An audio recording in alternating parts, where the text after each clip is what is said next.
Então nós temos as Big Fours, a BDO em quinto lugar e a RSM como a sexta maior do mundo, né. Então nos Estados Unidos é muito grande, na China, se eu não me engano, é o número 2. Então é uma empresa bem estruturada fora e no Brasil começando, né.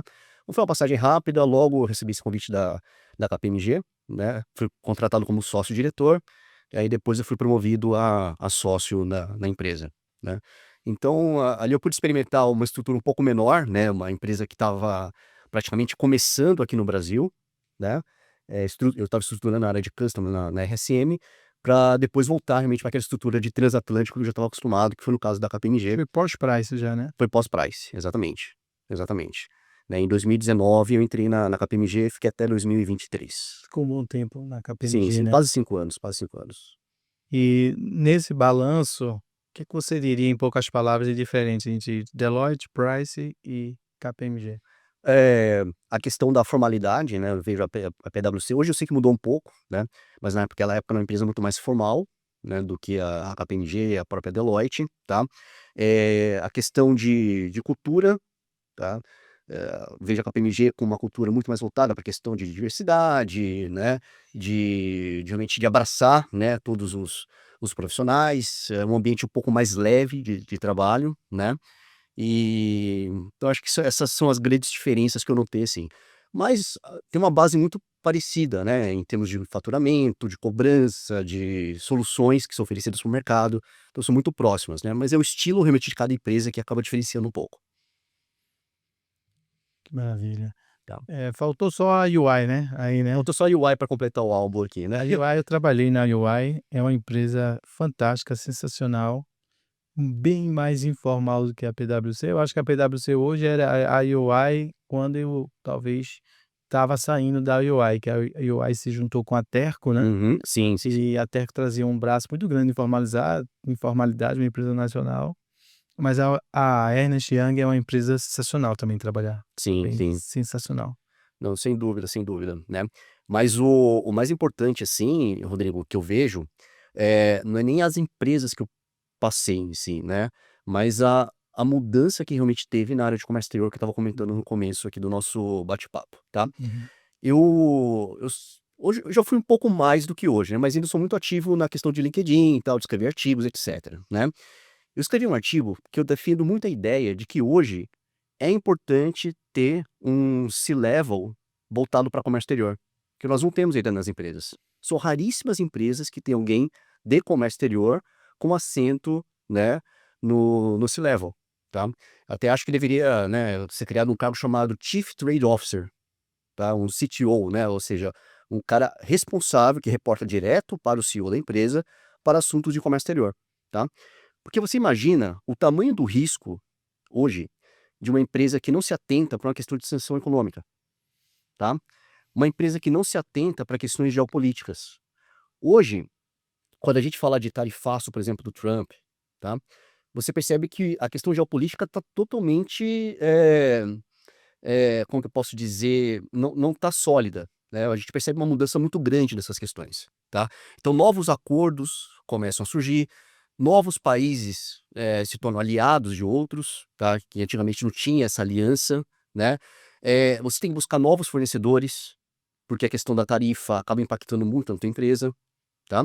E não somente isso, outros temas que já são mais característicos, né, se você erra uma classificação fiscal de um produto, não recolhe imposto de forma correta, se você não considera um acordo internacional, você acaba pagando imposto que não precisaria ter sido pago, tá. Então, a área de comércio exterior, hoje, como eu falei, não é mais aquela área que era no passado, né, totalmente operacional, eh, repetitiva, atividades repetitivas, hoje é uma questão totalmente estratégica. E por que que as empresas não têm esse cargo, se levam alguém específico de comércio exterior, tá. Então faria todo sentido, né, hoje algumas empresas já têm essa estrutura, mas ainda é algo muito raro no mundo inteiro.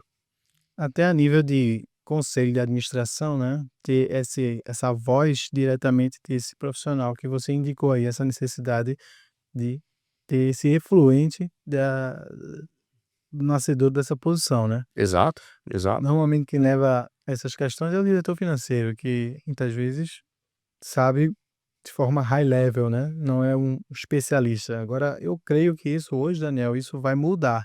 com toda esse panorama geopolítico que você falou, eu creio que isso vai mudar. Só Exatamente, Rodrigo. Eu vivenciei um pouco desse mundo, né, quando eu trabalhei na Visteon, né, dando um pouco de continuidade aqui na minha carreira, né. Entrei na KPMG, como sócio-diretor, fui promovido a sócio, tá, e depois eu recebi um convite que foi realmente algo que mais me deu, orgulho na minha carreira, que foi para assumir a liderança de customs da consultoria na América Latina, né, desculpa, na América toda, né, inclusive Estados Unidos e Canadá, tá. Então eu tinha ali na KPMG a missão de coordenar 300 profissionais na área de customs, né. Então, nós tínhamos o líder global de customs, eu era responsável Américas, tinha um responsável Europa e um responsável pela Ásia, tá. E era um comitê executivo ali da área de customs, tá. Então, realmente ali foi algo que me encheu de orgulho, né, por um convite. Normalmente essa posição é atrelada ou é atribuída a um americano, tá, mas não foi atribuída a um brasileiro, né, que liderava inclusive a área dos Estados Unidos, tá.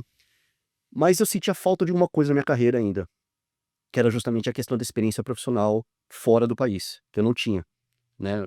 Eu fui de trainee a sócio, sempre no Brasil, e como eu comentei, a KPMG naquela época não pôde me oferecer essa oportunidade. mesmo com essa posição global, eles não te deram a possibilidade de você, por exemplo, morar nos Estados Unidos? Não, porque as empresas são totalmente independentes, Hum, né, então apesar de ter, essa liderança Américas, né, eu era um sócio da KPMG Brasil. firma, Brasil. Tá, então não precisava realmente, ter uma necessidade muito grande mesmo, né, de contratar um profissional, nos Estados Unidos, aí eu tornaria sócio de uma empresa americana e não mais sócio da empresa brasileira, tá.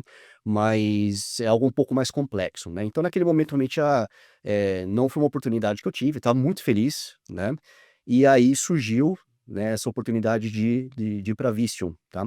A Visteon era minha cliente na época de KPMG. E durante um projeto eu conheci o vice-presidente de logística da Visteon, né, que me fez esse convite, e para assumir uma posição global de customs em Portugal, tá. A Visteon, apesar de ser uma empresa americana, a maior fábrica da Visteon fica em Portugal, lá em Palmela, né. E aí foram alguns meses de namoro, de negociação, e tal, e eu resolvi encarar esse desafio de novo. Era uma oportunidade que eu queria muito, né, que era morar fora do país, e Portugal é um país atrativo, né. Eu acho que tem uma facilidade de adaptação para os filhos, pelo fato da língua, a cultura muito semelhante, o clima, né, muito bom também, é parecido com o clima aqui no Brasil. Então, eu resolvi aceitar esse desafio, tá. E aí em 2023 fiz as malas e fui para Portugal, tá. Eh a única coisa que eu combinei com a minha esposa naquela época foi: "Vamos aproveitar ao máximo essa oportunidade", tá. E nós fizemos isso muito bem, tá. Então conhecemos mais de 10 países na Europa, né, e fomos todos, tá. Eu, minha esposa, meus filhos e meu cachorro também, né.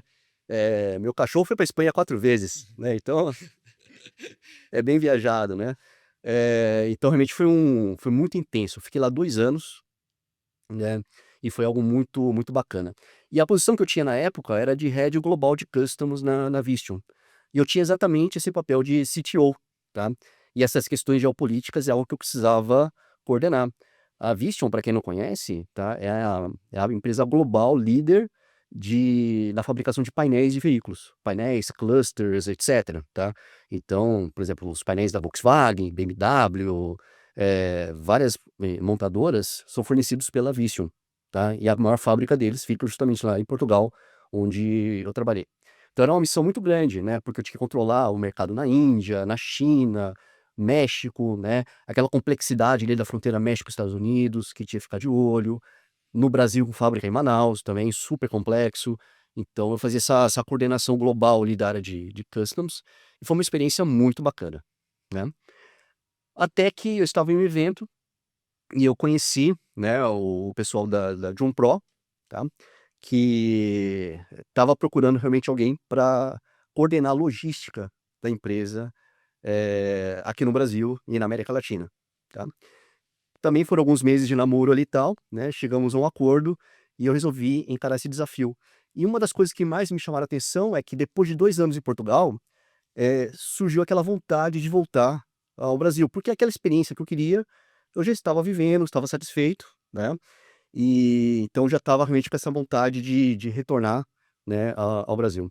E aí tem uma frase, Rodrigo, que, que é muito interessante, que foi dita por Tom Jobim, tá? Que eu acho que retrata exatamente o que eu passei, tá? Morar no exterior é bom, desculpa, morar no exterior é bom, mas é uma merda. Morar no Brasil é uma merda, mas é bom. É mesmo? Então, eu sei muito bem o que é isso. Eu morei 2 anos no México, trabalhando para o Grupo Electra. E aí, no começo, também tive a oportunidade, a minha chefe queria ir para os Estados Unidos e disse: "Ah, eu estou querendo namorar, eu quero ter uma vida pessoal, você não quer assumir uma pasta minha aqui que é viajar em toda lã?" Aí eu, pô, isso pra mim foi brilhou os olhos, que era tudo que eu sonhava, né, e eu peguei.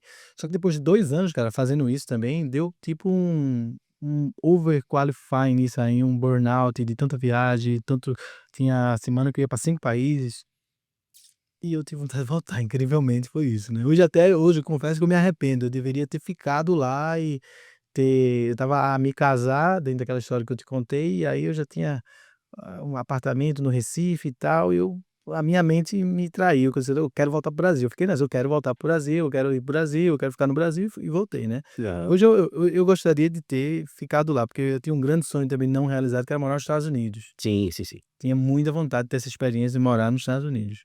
Mas realmente essa frase faz todo sentido, Não sim, é? tem hora que você tem vontade mesmo de vir É, pra cá, né, não é exato, exato. fácil não. A gente sente falta, tá? E assim, essa readaptação, eu tô aqui há 1 mês e meio, mais ou menos, que eu voltei ao Brasil, né? Tá sendo muito fácil, tá? A adaptação em Portugal é um pouco mais complexa, né? Que, de novo, apesar de ser a mesma língua, né? Nas 2 primeiras semanas você não entende nada que o português fala, né? Eu me lembro que na primeira reunião da Vistion, eu falei assim, pessoal, vamos falar inglês, que eu não estou entendendo o português de Portugal, tá? Claro, depois de 6 meses vira algo natural, é a mesma língua, tá? E então essa adaptação ela é complexa também, ela não é fácil, tá, Uhum. em Portugal. Mas voltar ao Brasil, assim, super tranquilo, né. Eu tô morando num lugar diferente, hoje eu moro em Florianópolis, mas eu fico 2 semanas em Florianópolis, 2 semanas em São Paulo, né, que temos escritório nas 2 cidades, né. Mas, essa adaptação tá super tranquila. A família tá em Florianópolis, tá feliz, é um local muito seguro, muito agradável, né. Tá. Ainda não vi sol lá desde que eu mudei, Uhum. tô ansioso pra isso, só passei frio, mas é uma cidade maravilhosa, então tá sendo muito tranquilo. Não, com certeza o sol vai vir aí, né, agora em Florianópolis e você vai estar é um dos melhores lugares do Brasil, né. Sem dúvida. Balneário Camboriú tá aí efervescente, né, com tantas Uhum. coisas gigantes aí, né. E com certeza, cara, você vai ser muito feliz lá em Floripa, né, em Exato, Floripa. exato. E como foi a adaptação, assim, para quem tem filho que tá nos assistindo, Uhum. como foi a adaptação dos teus filhos na Europa? Tá. Eu vou ser muito sincero, tá, os 6 primeiros meses foram muito difíceis, né, não só para eles como para mim também, né. Uhum.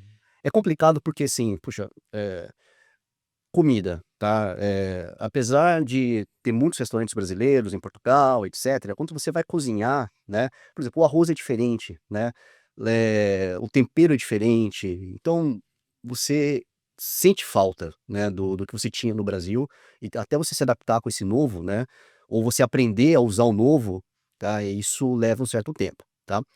Mas foi realmente algo que durou 6 meses. Depois de 6 meses, a gente estava totalmente se sentindo em casa já. Tanto é que meus filhos não queriam voltar para o Brasil, de forma alguma, né. A minha esposa também teve uma dificuldade muito grande de adaptação, tal, mas também depois que estava tudo certo para voltar ao Brasil, também já bateu aquela dúvida: "Puxa, será que a gente está fazendo certo de voltar ao Brasil?", né. Pra gente que está no dia a dia ali, na correria, né, trabalhar em Portugal, trabalhar no Brasil não faz muita diferença, né. Mas, para as crianças, para minha esposa, realmente essa questão de adaptação é muito complexa. Então, resumindo, né, os 6 primeiros meses são difíceis, depois você começa a aceitar a nova realidade e depois você começa a curtir, tá. Mas o mais importante é isso, é você realmente aproveitar ao máximo, né, o que há de bom, né. Então, Portugal, você pega um avião, em 3 horas, você tá em qualquer país ali da Europa,